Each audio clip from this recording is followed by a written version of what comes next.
Who's this guest that we have in the corner? Gigi. Yeah. Hey, Gigi Murakami, if you don't mind me calling Murakami. you. Yeah. What's going on? What's going on? I'm chilling. Yeah. How are y'all? I've been better. Drained. Oh, yeah. Damn! Why y'all come to my house with this energy? I'm sorry. Your plants and everything. Right, literally, like. Listen. It's been a very busy sort of like past couple weeks. Months. Yeah, for you, past couple months, but like, yeah. But I feel that. we are here today to interview you, Miss Gigi, and you are a very interesting person. Yes, a very interesting person indeed. Am I? And you're doing what many people wish they could do, that's for sure. Well, Especially for black people. instead of just like gaggling. Gagging? Lollygagging. Is it English lollygagging? 100. That's like okay, that's weird. Don't say that again. But yeah, tell us a bit about yourself. When you put it in that context, Yeah, like without lolly. the lolly. I mean, Yeah, lolly. That's what I'm saying. Yeah, Like, shit. Who made that up? Yeah, perverts. Not That's us. who made it up. Perverts. You took it from like 0 to 100 mad quick. I did. Right. So that's, You're like, that's my lollygag, energy. ha ha ha, pervert. Perverts. Yeah, but yeah. What's up? Nothing much. Busy stuff too. And what are you so busy with? Explain to us your. I am busy wrapping up chapter 2 of my manga, my supernatural horror manga RESENTER, and also planning a one-shot that I'm trying to drop this summer. So Wait, so get into yourself a little bit. So how did you, like, well, I feel like with most people who become comic artists, like, you know, you grew up reading and watching a lot of animation, but like, so how was your start in particular, like, interest in it? my start in particular, I actually have the first manga that I ever read, and I always tell people about this, and this is literally the first manga I ever read when I was 7 years old. Oh, that is freaky. Panorama of Hell. Panorama of Hell by So Hideshi Hino. This sets the tone for your style of Pretty much. storytelling for sure. Yeah. That So was the seed that So how'd you started it all. find this? I would have ran away from this. So when I was 7, I had made friends with a girl that was in my class, and we just bonded over like being weird occult like kids, like loving occult and like horror and stuff like that. So we became friends, and I hung out with her a lot at her house. And she had this older sister who was like a full weeb before weeb was weeb, and like she would play like Final Fantasy 7, Final Fantasy 8. She had a bunch of like the old VHS like animes and stuff, and or rather the old animes on VHS. And she had this book too, and I had borrowed it from them, and was like, Never gave it back. no, I knew you was gonna say that. Everybody thinks that. I actually rebought this. It's giving thievery. It's not. This is Thievery? not that same book. This is a different book. Another like paranormal horror type thing. No. It's giving thievery. No, Oh, thievery like I stole it. It's okay too. It's okay. I'm malnourished. How malnourished can you be? She's hungry, okay? Her So blood sugar hungry, not even low. hungry, but hungry. Oh my God. HONGRY. But anyway, going back to our guest. So going back. Thank you very much. Let's be Yeah, respectable of her. So I had borrowed it, and I was reading through it, and I was kind of like, this book actually really terrified me when I was like 7 years old. Like, yeah, like who wouldn't? Like, do you see this thing? Like, look at this. It was, yeah, it's pretty, it's a lot. And even in the book, like, it's like absurdist, like horror. Like, it's something that you would definitely watch on like Tales from the Crypt or something. Like, it's just out there. But that was like the first manga I've ever read. And then for anime, I slowly got into anime. I think same as like everybody else, really. Like, I started watching Sailor Moon, Toonami, you know what I mean? Yeah. Rurouni Kenshin, Yu Yu Hakusho. What else did I feel like there's another Naruto. show. I respect. I respect it. Please trust and believe. I respect it. Yeah, I mean, I did watch Naruto when, like, before it came out on like Adult Swim. In high school, I was watching a bunch of different anime and stuff with friends through like torrents. We were those I know when kids. torrents were a thing. Yeah, we were those kids, so we would get stuff kind of early and just like binge through it. So you guys started off with this very interesting manga. Yes. But what was the moment for you? Okay, so you got into manga and like anime through like basically Adult Swim and stuff like that. But what was the moment for you where you were like, oh, I want to do this as a career? That took a long time to come to that conclusion, actually. So I've drawn since I was a kid, and initially I wanted to be an animator for Disney. And I used to go to like my aunt's house and my grandma's house and watch Disney movies all the time, and was like, animation, that's it, that's for me. And then when I went to high school, I went to High School of Art and Design, and I took the animation course there, and I was like, yeah, no, animation is not for me, actually. We're not going to do that. But I was always doing illustration. And when I was younger, some one-off comics here and there. Just like story stuff that I saw in a movie and it was like, oh, I want to make something like that. Mm-hmm. So I'd have like these like crappy comics like in the corner, like as a kid, like drawing in my notebooks and stuff like that. But my focus was illustration. So I was like, all right, maybe I can try to do like concept art for video games. And that also didn't work out. I didn't have... Why so with that? Why so with that? That's something I've been very interested in too. So at the time, mind you, this is years back, but like at the time I didn't have like a tablet. I couldn't afford that stuff. I couldn't afford the programs for, the digital programs to get into that. So I was kind of like doing things by hand, and like I wasn't feeling comfortable with the quality, and like it just wasn't progressing fast enough. So I kind of just stuck with illustration, and then that was it.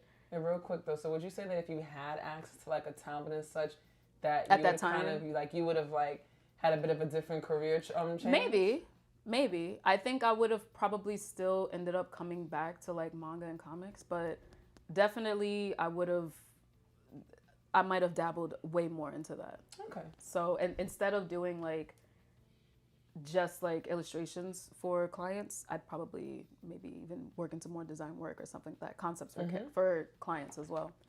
But anyway, that didn't work out, and I kind of stuck to illustration for the majority of like my very early career, like out of college and stuff.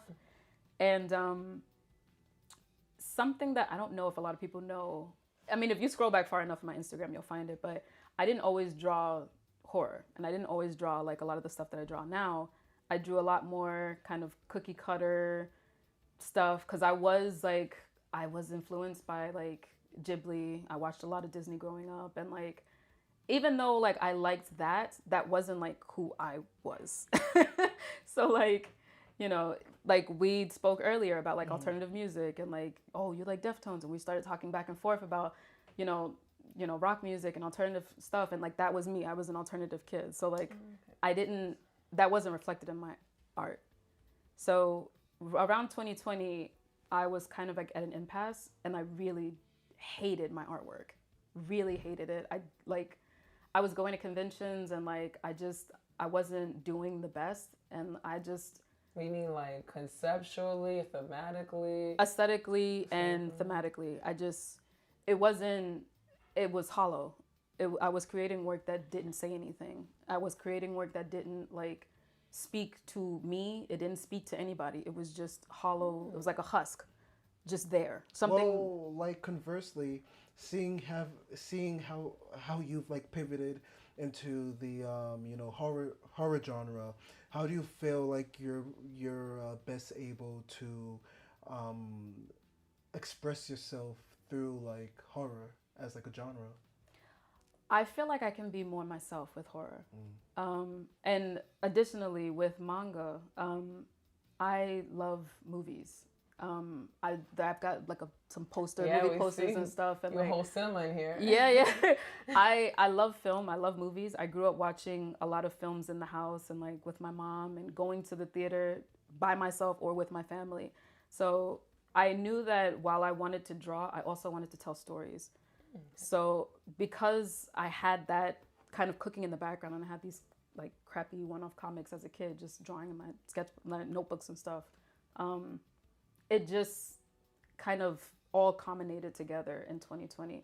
And it took me like not liking my work, and also kind of being very introspective and like reflective on like, what is me?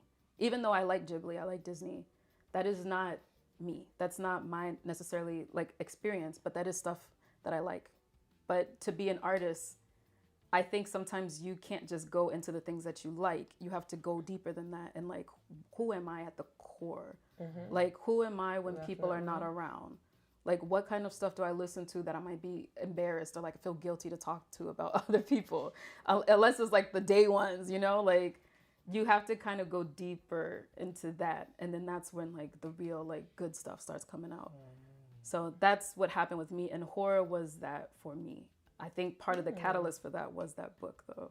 Would you say 2020 you were thinking about it more because we were all kind of forced to For sure. be back To think. inside? For It was sure. like, you gotta sit down there, you gotta think. Yeah. I mean, the pandemic made everybody, you know, reconsider a lot of things in their lives. I feel like a lot of people made major life-changing decisions during the pandemic. Yeah. So Yeah. I feel like for me, I'm definitely the type of person that is like, once I have a direction, it's like, go, go, go, go, go, go, go, go, go. And if I don't take time to stop and reflect, it'll be monotonous. I'm like a hamster wheel, like just a hamster on a wheel, just going, going, going without stopping. So I have to always pause and be like, what are we doing? We're going, but like, where are we going? What are we doing? So I was not doing that before. And I didn't even realize that about myself at that time. But, you know, taking that pause did help immensely to be like, okay, what do you want to do? What do you want your career to look like? What do you want your work to say? Is it saying that now? Why not? And there were a bunch of different things that I went into. There's this podcast that I listened to called Creative Pep Talk. And it's hosted by this artist named Andy J. Pizza. And he just talks about creative endeavors and like how to, you know, if you're feeling down or like if your career is not where you want it to be, or just different things to sort of like pep you up as an artist and as a creative. And he got into like sort of finding your voice, not necessarily your style. People get hung up on that stuff. Like, what is style it? and voice are very different. It's different. It's very different. Like, you know, I feel like I can draw something that is more cutesy now, and you could still feel the voice of what I'm getting at.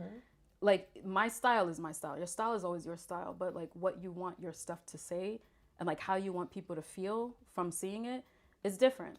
And he got into that. So going through his stuff and then just kind of like being introspective and like really sitting down and looking at the stuff that really inspired me, stuff that I really, really liked, whether or not if I showed other people or not, that really helped me get to the core of like, okay, like where my stuff is at now. I have a question though. So, because one big thing that artists have an issue with is like the concept of, like, I guess, like compromising, because because what you want to do, or like the voice that you have or the style that you have for anything, sometimes will not get you, I guess, like financially or even sometimes career-wise where you want to be. Because I've seen some artists who, like, you know, with their own thing, they're fantastic. But it's like, it's not getting them anywhere.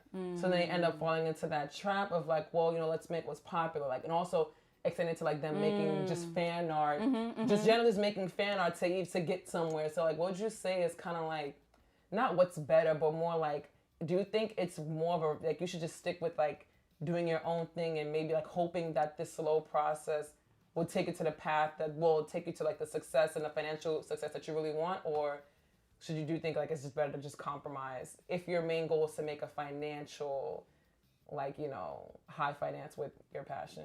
In my situation, I'm partnered. Like, I'm married. I have a husband that has like a good job, and like I have a little bit of wiggle room to do my own stuff, but I still have to take client work. I still have to bring money in. You know what I mean? So I think there has to be a compromise. I have to still compromise. Like, I can't, there are times where I'm like, you know, I'll say to my husband, like, yo, I want to focus on this thing for 6 months. Are we good? Okay, we're good. And then I can focus on my stuff for 6 months, you know, if that's, you know, if that works that way. But otherwise, I have to balance my stuff out.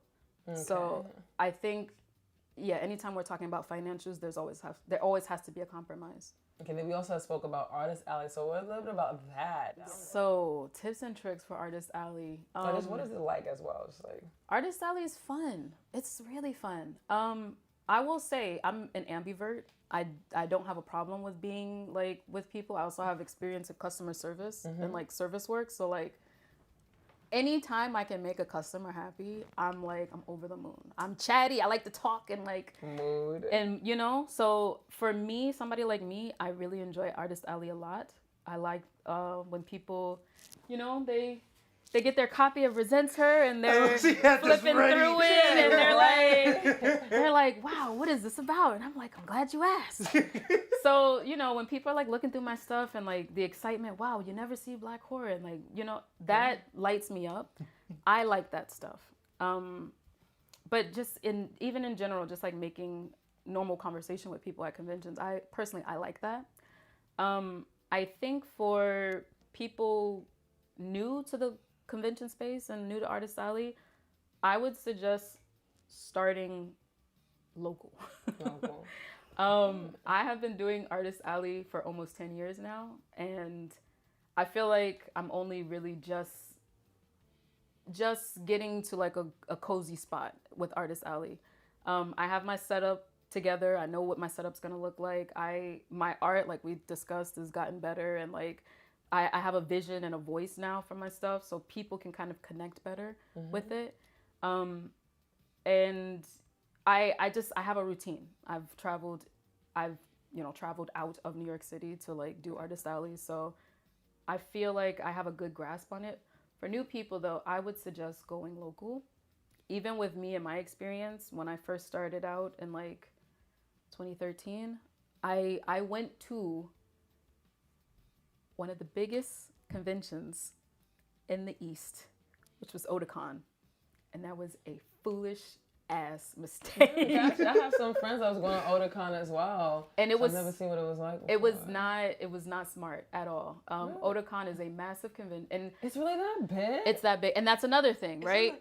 That's like the second biggest one in the country. Yeah. Really? I think over first Anime biggest. NYC or Oh NYCC? yeah. No, Anime Whoa, NYC. I didn't know that. I think Expo is the biggest, and the second biggest is Otakon. Whoa. But here's the thing, right? If you're new to conventions and you've never done Artist Alley, you don't know what's the biggest, what's not the biggest. I didn't know what's the biggest, what's not the biggest. So you're telling me that in like 2 to 3 years, maybe 2 years into doing Artist Alleys, I'm going to Otakon. The fact that they even took my money is like problematic. So you know why I thought Otakon was so big? Because you know how like every con has a layout, right? When you go to the website, Otakon is. I probably shouldn't say it. Say it. I don't want to get. I want to be open to being invited as a guest. I'm gonna be honest. Whatever she got to say, it don't got nothing to do with me. I love Otakon. I wasn't ready then. I'm ready now. Shut up. Gigi does not endorse any of the following statements. My thoughts. Her thoughts. I'll say it. So it's not rude at all, but because I thought like, so I'm comparing it to like Anime NYC. I can tell you right now, Anime NYC, Javits as a venue is not. It's big, but it's not the biggest that is in the country. So I was gonna refer to more like when you're like going online to search for information about like the maps and stuff. Just their general website. Otakons look really dated. So I just fair. I just automatically assume like, oh, it's a smaller. It updated though. They updated the website. They have. Oh, okay. Because I was comparing it to Anime NYC, NYCC, and even Anime Expo, and I was like, you know what's a good way to tell if a con has some traction? Look at their social media following. If their social media following is in the thousands, I would say like over 10K. It don't have to necessarily be over 10K because people don't really follow conventions like that. It's mostly artists and like brands and stuff. But if it is in the thousands, like maybe 15 and up, it's worth looking into. If it's in the, like, you know, the baby thousands, 15, it's probably like a mid-sized con. But if it's got like, you know, 5 and up, it's probably doing something. Okay, I get it. I definitely would go next year for sure, but... To Otakon or? Yeah, Otakon. To like... Be an Artist Alley? Or? No, I'm still gonna continue. I want to just to scout out, to know the layout, know the venue, see what it offers. So I go as a cosplayer for like networking and recon. Yeah, it's good though. That's something that I definitely didn't do. I mean, it's smart. I didn't do that when I first started out, and I lost a shit ton of money. And like, so wait, what went wrong? So I was new, right? Artist Alley, in order to be successful in Artist Alley and make your table back and make your expenses back and profit, you need products. You gotta have products. I didn't have products outside of prints, art prints. But isn't that what's the? Because people usually only nowadays. So when I had first started art prints, you could do that, but like keychains were like the new kid on the block when I first started out. Nowadays, bitches out here got like water bottles and stuff that's custom made, plushies and shit. So like, it's becoming an open marketplace almost for anime inspired or fandom stuff, fan art made merchandise. You have to have products. It can't just be art prints. I just had art prints. And then on top of that, your presentation has to be good. Well, what goes into like a good presentation, like for like an artist booth? So for me, because my presentation literally got better at the last Anime NYC, because I was at DreamCon last year. Wait, you were girls at both of them? Oh, really? Yeah, I was at. Well, I don't know if I can find this photo, but I'll show you the photo later. But my presentation for DreamCon was lackluster. I wasn't happy with it. People were like, "Oh, this looks really good. This looks really good," and I was like, "I'm not feeling this. Something about this is missing. It's not giving the impact that I wanted to give. So I have to go a little deeper, especially like with this change that's happening in my art. I needed to reflect in my space. So for me, this room is my aesthetic. This is like this is me. This is like stuff that I like visually, stuff that I'm inspired by, movies, like this kind of old vintage style, neon lighting. That is me. And that all that digging to figure out what was me was in 2020. My booth was not showing that. It wasn't giving that presentation. So I had to pick and what kind of elements do I like? And that's where the neon sign came from my name. So I got this one first, The World Is Yours. And I was like, neon sign, need it. And then again, it goes back to the booth and like, that's where the name sign came from. Okay. So just like little elements and stuff that I've seen from other people's booths where like they have like black curtains and like they hang the artwork up and then there's lighting happening. It's just very almost like interactive kind of stuff happening. So I wanted to keep that. I wanted to keep that and like add bits of like my aesthetics into it. And I think my booth setup right now is perfect for where we're at. And you're gonna include like the keychains? Yeah. Okay. Well, I'm working on other products. I'm trying to get more enamel pins going, but And is it like also including fan art or just all strictly merch of your stuff? So that was another thing. When I first started doing conventions and like my previous art style, it was a lot of fan art going on. And again, it just wasn't really making me happy. I love these characters, you know, the characters that I was doing fan art of, but you do reach an impasse where it's like, okay, if I'm not making a certain amount of money or like if it's not selling the way I wanted to, maybe I should do fan art. And then you start leaning into that when it becomes financially driven. And it's not great. There should be compromise. Like you should have your own stuff and fan art stuff, but like stuff that you really like. Not stuff that you know, like Jujutsu Kaisen is the moment. At that time, well, a few years back, we all know that like everybody and their moms was making JJK fan art. But like even further back than that, like My Hero Academia, like everybody was on My Hero Academia to the point where like Shinji would come with me to like conventions and he'd be like, "Damn, maybe you should start making some My Hero Academia." He's like, "What is that?" And I was like, "It still persists too." It's still. MHA is like the highest grossing, I think, of fan art. But Demon Slayer stuff, like, but it's like I don't watch any of those shows. I tried to get into Demon Slayer. I saw the whole first season. I saw Mugen Train. I'm just not into it. It doesn't, you know, it's just not for me. But if it was solely finances, I would pour all my energy into that, which I'm not gonna hold you. I think me making Demon Slayer fan art would be kind of, I think it would slap. I think in your style. In my style, but I don't like Demon Slayer. You know, I bring it up also because I have a friend of mine and she's a phenomenal artist, but she didn't gain any traction until she did BTS fan art first. But here's the thing, right? Yeah. Especially like on Instagram or like any BTS social media. Fan art didn't pop off like that? Or No. It when did. she did, After that's that. when she went. light to she's the a room. millionaire. But that's the thing. But that's the thing. And And then it was you like, get. oh man, but she's so talented with her original stuff. But then you get known for the fan stuff. Yep. and so she And ended up that's taking a break. it's demotivating because it's like, wow, the moment I start doing my stuff, people don't give a shit. I don't want to feel like that.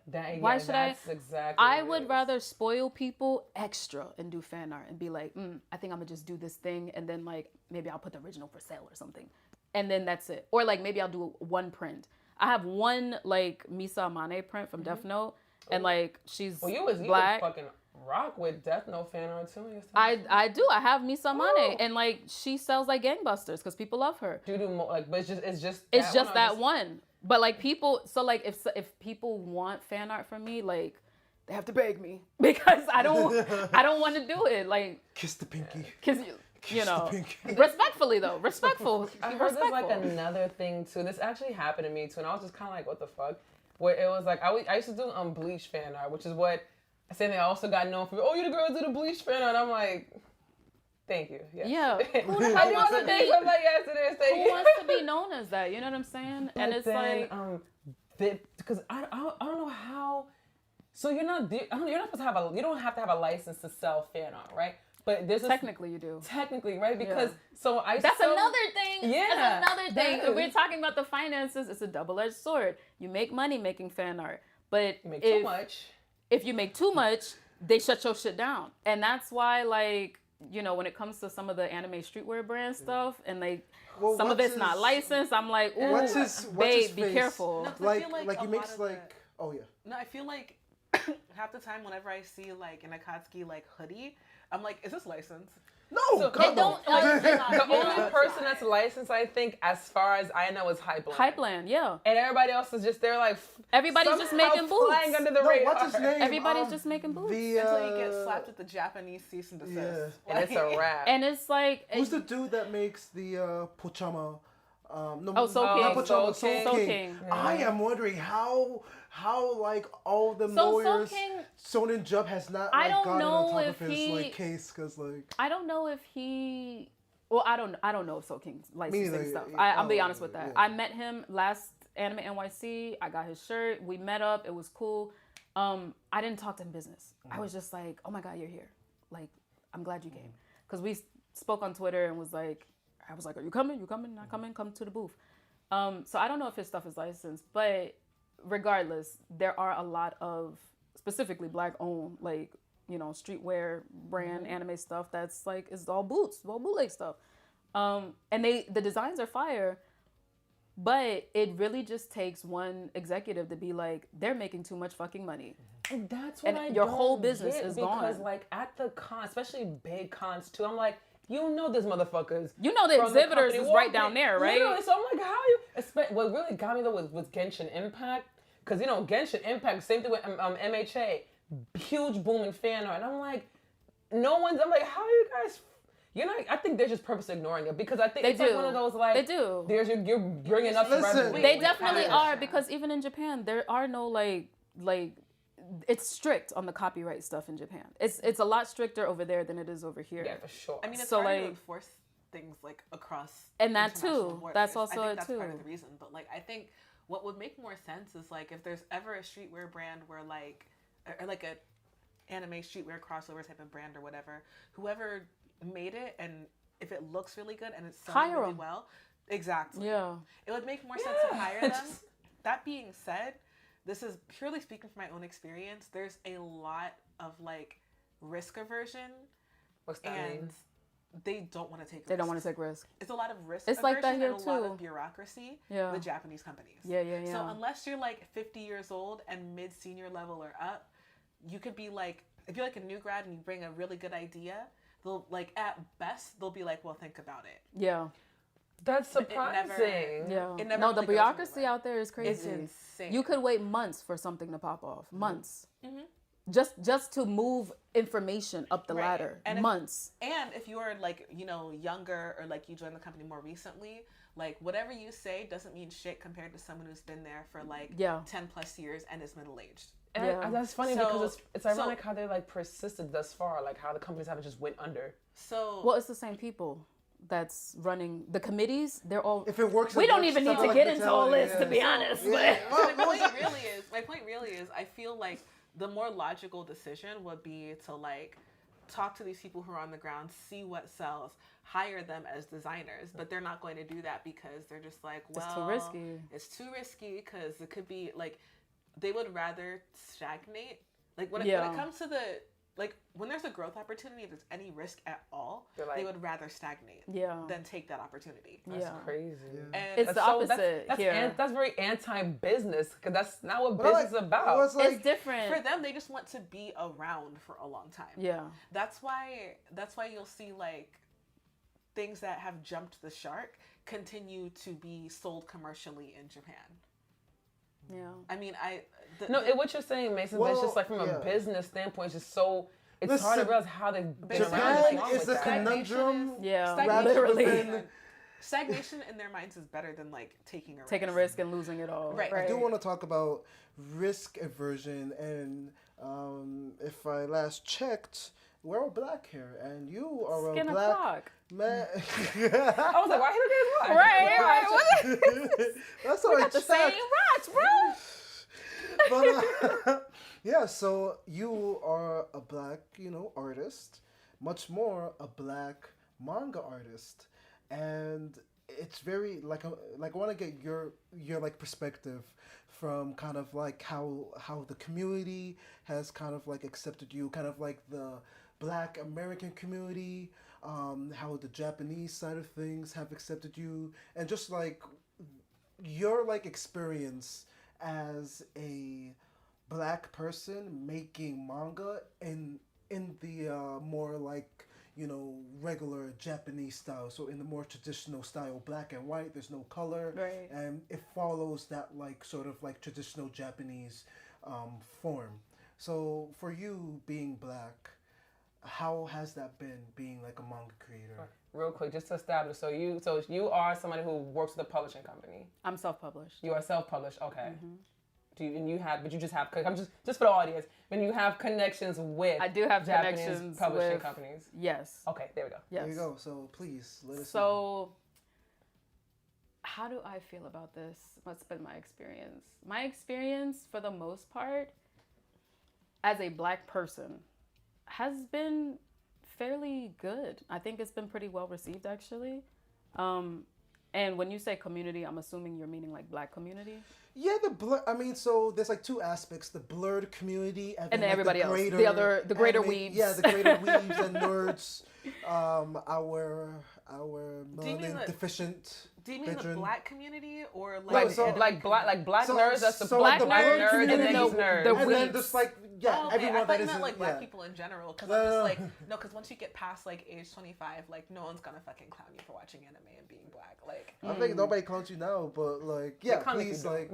Yeah. So as a black person, I haven't really had too many. I want to say I wouldn't complain. Mm-hmm.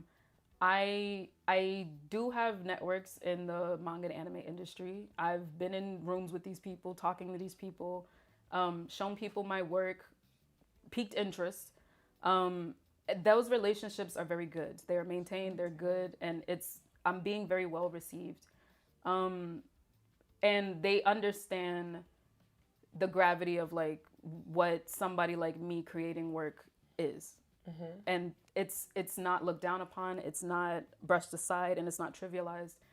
The people that I am in contact with, the people who know me, we have networked and have become friends. They understand what I'm trying to do, and they support it. And they have been very helpful to try to like give me as much support as I need, give me as much advice as I need, and like just make sure that I'm in a stable position to be as good as I can be. I would say for the blurred community, it has been nothing but love, especially since I changed up my style and stuff like that, where it's like, not my style, but like now that my work has like a voice going on, like people can kind of understand like what I'm doing. They understand what's happening. People are like, when is this going to be an anime? Are you going to work with this person? You want to reach out to that person? And people are starting to get excited and like Great. plan stuff for me. Like, oh, this would be so cool if like Monkey Paw could do this thing, and also, you know. So you love it when the fans do the work for you. Exactly. That's how you know you're good. Exactly, and you know, Monkey Paw Productions, you know, 'cause, you know, we manifest a studio mapper for you. Studio okay. Mapper or Ufotable. Or who? Ufotable. The people that did Demon Slayer. Demon Slayer. Gotcha. Yeah. Okay. And Fate. Okay. So yeah, the Blurs have been on it. It's been a lot of love, a lot of support. The wider weebs, I don't know if I've reached that point of the wider weebs. There's definitely Sound like you said the wider. the wider. I didn't want to say I'm glad The wider, Wide. DE at the end, wider weebs. I'm not sure if I've reached that space per se, but there are definitely, you know, other groups of people that have seen my work and have like been into my work and have bought my stuff at the conventions and stuff like that. So I feel like so far for me, the reception it's been good. It's slow and steady growth happening, but I feel like it's been very good. Because as I will like say, just to chime this in there, as a Black person, I feel like it's been okay. I feel like as a woman though, there's still some things that like I feel a little. I'm wondering. How so? Damn, you like drama. If you can share in a very So here's the thing. I don't have any specific tea or anything like that. No, not that, but like for you being a woman, like in this industry. Jordan Ramen. Listen. For being a woman, it does feel a little.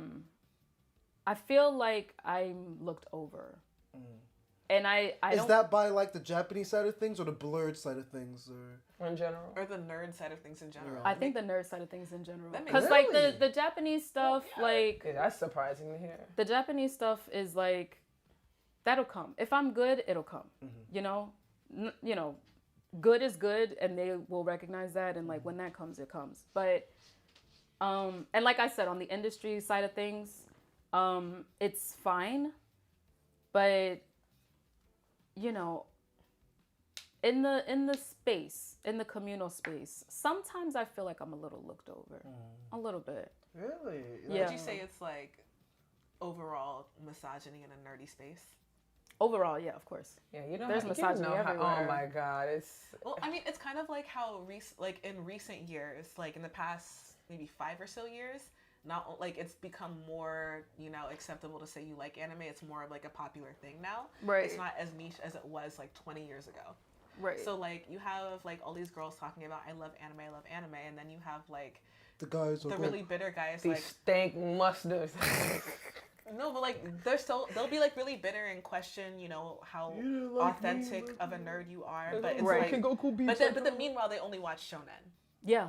I'm like, and not even like old, but it's like the generic, the top 3. Literally the generic top like, 3, the big 3. That's it. With a DBZ profile pic. Right. They'll like quiz you on like the most mainstream shonen shit ever. And it's like I could do a Google search. Girl.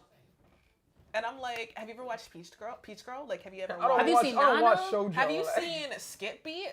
Right. Exactly. Like, who the fuck is you? Like. Right.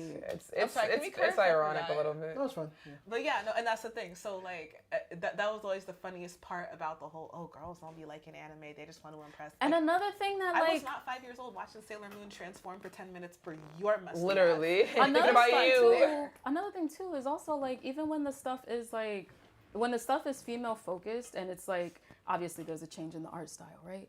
So like when that happens, you know, I've had friends. I'm not gonna throw him under the bus, but I have artist friends, and we've gone to like Kinokuniya, and like we reach a certain section, and it's like a lot of shoujo stuff, and I'm like, oh, look at that, and they're like, that's not for me. Massive. Not even that. It's just like it'll be shoujo stuff, and it'll be like, that's not for me. That's not for me. And he was like, you know, let me get out this section. It's not for me, and it's like, Dude. What? Fellas, people is be it bored, gay guys. to read? Is No, it people gay be to read limited shoujo to- I manga? thought you were hetero though. But here's the What thing. happened? I just about be girl and guy limiting love. themselves to Whatever. shonen. And also like this, and also there are some series where it's like the female characters, the way they are written, are terrible. Right. Like I'm not even gonna front. Like Death Right. Note had horrible female Horrible. characters. Oh my god, yeah, see. It was so. I don't want to go on the thing tangent is, on that one, but I completely agree. like plot wise, it's great, but the female characters are the weakest part of Bakuman, that series. whenever that pair gets together, Obata and I think Obata is the writer's name. Whenever that pair gets together, all the women are trash. All the women are trash. Bakuman, women are trash. With Death our Note, combined women are And the trash. thing is, like the Forces, we could shonen be that I dope. think had like some of the best female characters is Fullmetal Alchemist because like But it was written by a woman. exactly. when So, it's written there by we a go. woman, we know it's gonna be. Well, Well, easy there, for the most part. For the Demon most Slayer, easy. Oh, you don't. Oh, so you got It's some like, hot can takes we about have Demon Slayer? personalities So- other than- Okay, it's oh. like, can we have personalities other than like a tsundere bitch who's clumsy with her feelings Sure. and a shy girl with big titties? Like, Right. come on now. I will say for Right. Demon Slayer's Right. defense, the focus Or a wasn't- badass girl that hardly speaks and ain't got no titties. Because Mikasa, and also, oh gosh, the girl from Bleach. I forgot her name. I'm not Yorishi. Orihime. Not Urahime. Urahime is the Rukia? shy Rukia. Yeah. Yeah. I like Rukia. What's wrong with her? We're about to get this in 4K. Rukia. We about to get this in 4K, please. Yeah. Anyway. She said, "Let me, let me, Wait. let me No, hold I'm my just peace." saying, it's just like, it is kind of the same stuff happening. Yeah, it's in my almost opinion. like, it's almost like It's there's like you She have- about to throw it down. I love Bleach. There's One of like my always top like a favorite of the three. there's always like you notice like the similarities, like you if notice girl the has, similarities. If a girl has like big boobs, her personality is gonna be like this. If her boobs are like, if she's a flat chested girl, she's gonna be like this. Right. She has to be badass because Exactly. the other girls, she got big boobs. That's enough. Oh, That's I the- get what you're saying. That Well, it's no. Rukia and Mikasa. They're in the same like But tribe. so the thing that throws a wrench in is because in Bleach you had Yoruichi, she had titties.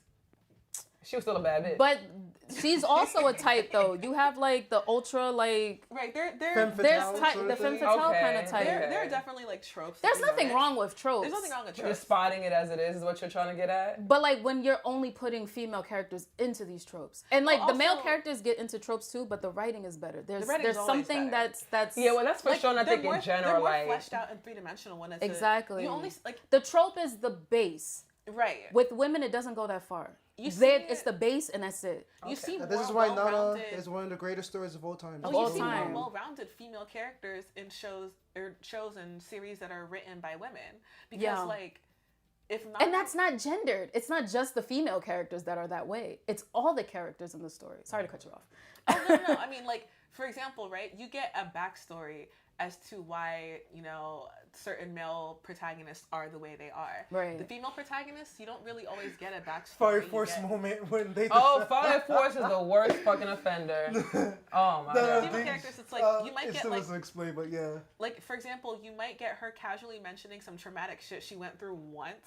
Never hear about it That's- again. You never hear about it again. That's what I Right. love about Fire Or- Force, or like that's what people hate about Fire Force with like what's her face the cat Maki, girl. not Maki. Oh wait, Fire Force cat girl. Yeah, the girl with like the fire cat powers.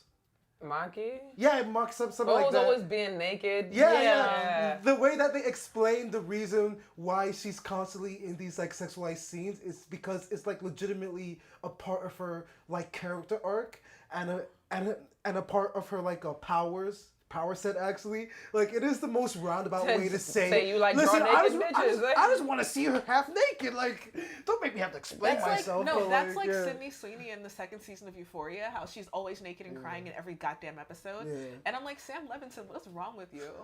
Hey, but when guys write, we write what But we like. and that's the thing, it's We like write what we like. I mean, Women that have if no she's- personality. like, if she's Just just titty everywhere. exactly. But it's not like- to get too derailed, and like continue. Oh, wait. Cece, let her finish her point real Oh, quick. please. I mean, my point is, it's like if we're like, can we have a reason for this character doing this or like acting Right. like this? And I feel like whenever, and that's one thing I really like about shojo. It's like, for example, this character is really insecure because of X, Y, Z. You hear her internal monologue. You hear her talk about it. or like she's, you know, concerned about something going on with her friends, and that makes her more relatable. It's to the point the reader internalizes it. Right. Yeah. But I can't do that when it's just like, too. oh, she has a crush on the protagonist and she has big boobs and she's shy and quiet and her personality ends there. Let's go. Or like she's tsundere and the protagonist likes her and her personality ends there. And I'm just like, that's it. Was literally. Toradora written by a woman? Because I feel like it probably was. It was? Oh, I didn't like Toradora at all. I mean, she was like she was a rich girl who felt neglected or whatever. Yeah. So I'm like that. I saw like 1 or 2 episodes. Yeah, and the guy was like this intimidating looking guy or whatever, and like he was poor and he was like really sweet, and I'm trying to remember. She was cute, but she was like aggressive. Yeah, it was just if they just toned down that nasty ass attitude, that would have been great. Cause like this tsundere, I feel that. We see tsundere, but she was like, it was like, yo, like girl. Well, that's what made it more sweet when like, they finally got together. And is like people who grow up watching tsundere characters and feel like they identify with them. Yes. They try to be like that in real life. Yes. I knew a girl like that in college. And she's too old for that. Come on. College? Oh God, we'll talk about this over ramen, but when I feel like talking shit, she not gonna watch this. She not black, but yeah, you never know. You never know. It's exclusively black. Listen, if you're not black, you can't watch this. I'm sorry. But I said what I said. But if we were to bring it back to the So I wanted to ask you. Wait, real quick. I got one question though, just related to the Artist Alley thing. Fuck. You are really girl. I can give you the spark notes. No, I'm just camera. Curious. Like, fuck, we got dressed. I can't remember. Oh, well, I guess like. Let's come back to this later. Oh my God. You done wasted film. I had to come back in my head. I got to come back to my head. Anyway, the first time I heard about. I got it. Okay. All right. So getting into publishing, because this is for the audience of people who are generally curious about this. I'm trying to ask questions for the audience too, Tia. All right. Yeah, but this is so much. Okay,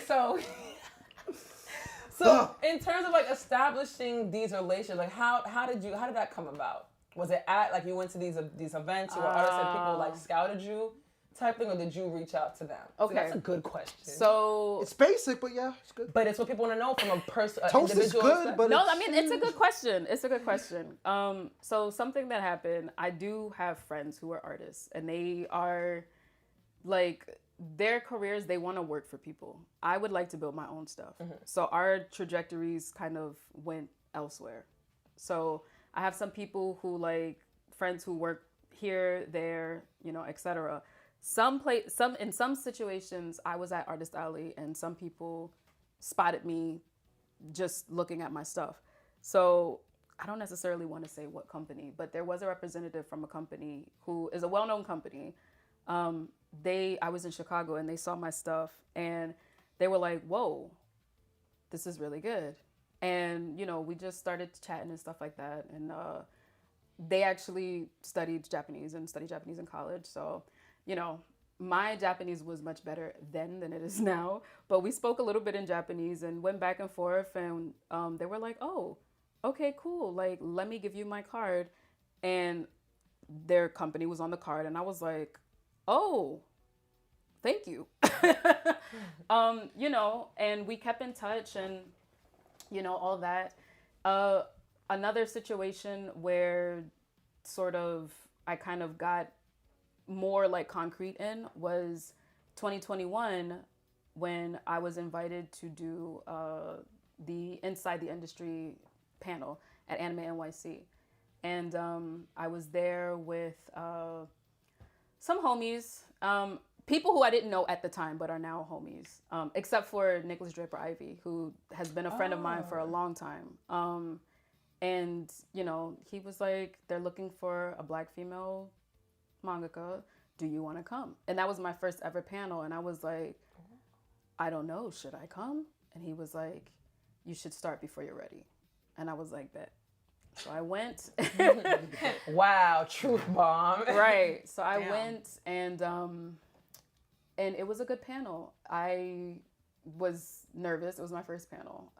And, at that time I didn't have too much of my own original work to discuss, but I had worked on other people's things and, it was a good learning lesson for. When you say work, do you mean like you've done like editorial stuff for them, or you did art for them? Art for them, for their stuff. Okay. These are not companies though. These Yeah, are just people.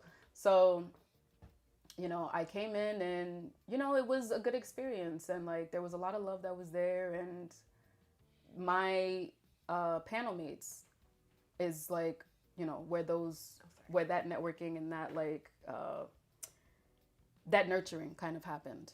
So, you know, and they're all from different companies, and then that's how now these companies know me. Oh, okay. So then for that specific year, that was my, and I was talking to you about this a little earlier as we were setting up, but I went to my first industry party.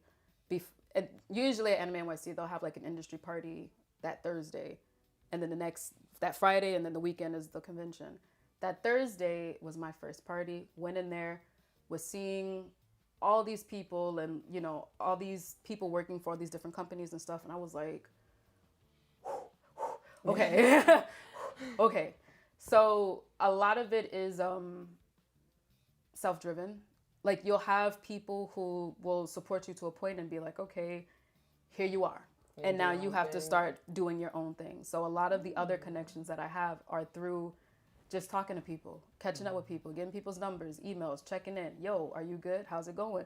Check out my stuff. Or, you know, just constantly talking. And when these companies are doing things as an artist, when portfolio reviews are happening, go in, get your portfolio review, because these are not third-party people that work as for, you know, a subsidiary. These are people that are in the company. And that's, you know, because of my own initiative. Drive, my own personal drive, my own initiative. I did a portfolio review with a company. I'm not going to say. But, you know, if something happens, y'all will know. But I did a portfolio review, and a friend who was my panel mate was at that company, came with me and was like, all right, I'll go with you. Just as an extra sign of solidarity and support. And I am now in conversations with this company. And it's like stuff like that. But like, you have to be creative and like go for it. And like, you can't be shy. You gotta, you know, because these are just people at the end of the day. It's like, oh man, like I hate my job, or, you know, or like, damn, work was tiring. I'm ready to go home. Same regular stuff. You know what I'm saying? Like everyday kind of job situations. Like, it's for us that we're fans. We're like, oh my God, like, you know, but for them, it's like, I'm sure, of course, they're grateful to work where they work, but it is like, it's some office stuff, you know? And I asked that because I know there's always like a debate about what's more beneficial, like to make connections or get anywhere, like with your career, especially for art, is like, is it better to focus on online or in person? And I'm both. like, I would do both. You're both? I'm both. a very strong, I mean, I definitely believe in both too, but I'm like both, but lean towards like in-person meeting, like going to events, going up. You can do both. Online is like just so hard. I personally, I would suggest doing both. You can start the process online. Reach out and be like, hey, you know, I'm such and such. This is my artwork, blah, blah, blah. But it can't just be all you. I love your stuff. Or it's a two-way street, you know, and, you know, in Japanese, like, kind of ideology, there's this concept of like give and take, right? And what can mostly focus on like what you can do for them for the most It doesn't have to be mostly, but like it should be mutual. Like, you know, I love your stuff. Like, compliment, be normal. You know what I'm saying? Yeah. This is somebody that you want to make a connection with and, you know, be cool with. So, you know, if you wanted somebody to be cool with you, you wouldn't want them to just be like, oh, me. Yeah. So like, you do want to create a situation where it is like, it's mutually comfortable. You know, it's not just all your stuff. It's not all their stuff. It's comfortable.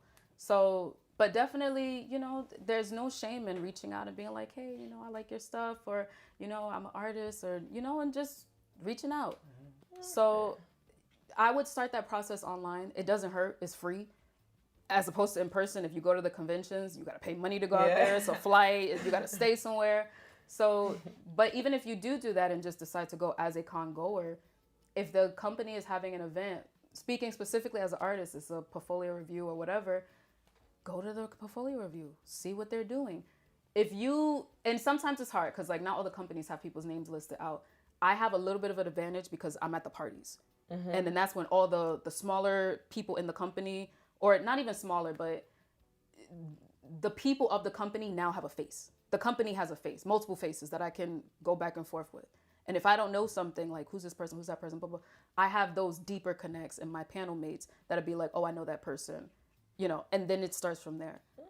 But, you know, you can do the legwork and reach out online. And then when you see them in person, people feel touched. They feel like, oh, you reached out? Oh, yeah, I remember that DM, you know? And then they feel like, oh, this person's serious. Okay, cool. Let me see your work in person. It's like that.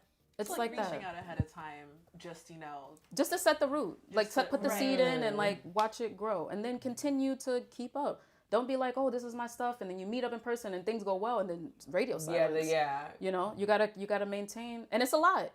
I have a lot of contacts that, like, I have to check in and be like, yo, are you good? You know, you want to hang out, whatever, blah, blah, blah, blah. Like, how's things go? You have to check in. That's because they'll forgive too. you. They'll forget you. Yeah.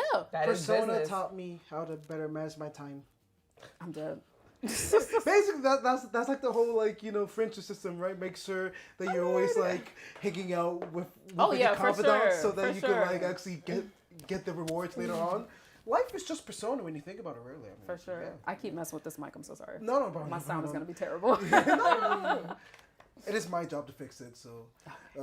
But yeah, so to cap this all off, the last thing that I wanted to talk about and ask you about is, so the first time I heard the concept of black horror was actually not too long ago. It's when Lovecraft Country, Country came out, and like I was like reading headlines of like, oh, the first black horror, like, you know, TV series and stuff like that. Torres?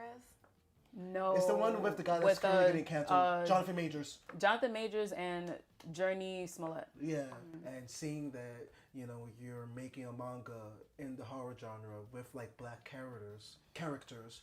What's like the like for you, how does like black horror kind of differ from like other types of horror, and like how are you using your lived experience as a black person to kind of like, you know, kind of like tell a story unique to you know, black horror?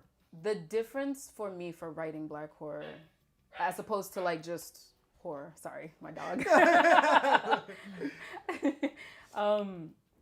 I think a lot of times, like, mainstream horror doesn't really have much to say. It's very, like, generic. It's like same thing all the time for the most part. And here's the thing too, like, kind of circling it back a little bit to my artwork and like how I found its voice. I feel like black horror has more of a voice as opposed to mainstream horror. And that's not a dig at anybody, because I still like horror just in general. But I do find that like just mainstream stuff, it's more for shock.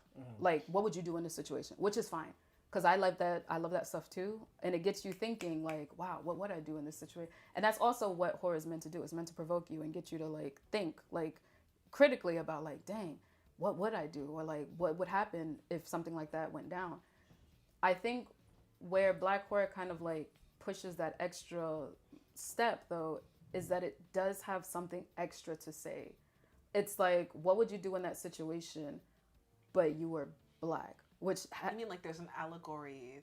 There's allegory. Okay. There's metaphor. There's a lot more stuff happening in black horror, and it's not all black horror, but usually there is stuff happening.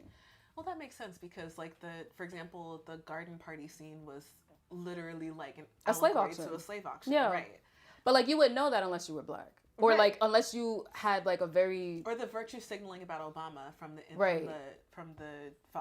girlfriend's dad. Right. Not you wouldn't know that only if you were black, but like if you were black and knew extensively about like black American history. Right.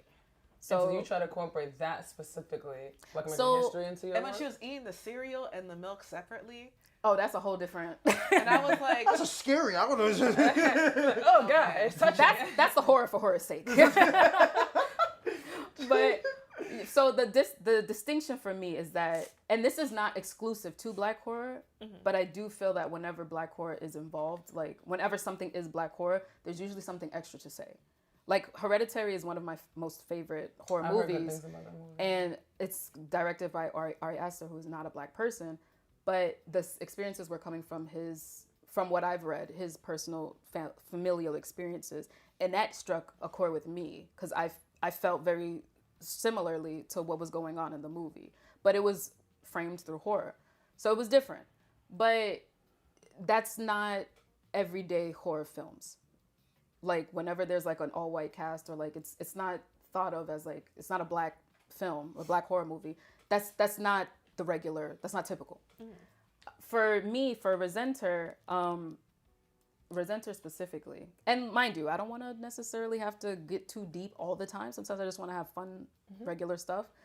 But specifically for Resenter, this story, the horrific parts aren't my experience, but the crux of the story, resentment and like revenge, that is definitely, the origins of that is definitely coming from my experience. More so experiences with like people that have been in my life, who I've spent a lot of time with growing up, and like just feelings of resentment developed, and like me critically thinking about those relationships and whether or not I wanted to keep those or not, and like what would it look like if I had the opportunity to do something like this, something heinous, but like, you know, obviously I can't do these things in real life. You get arrested.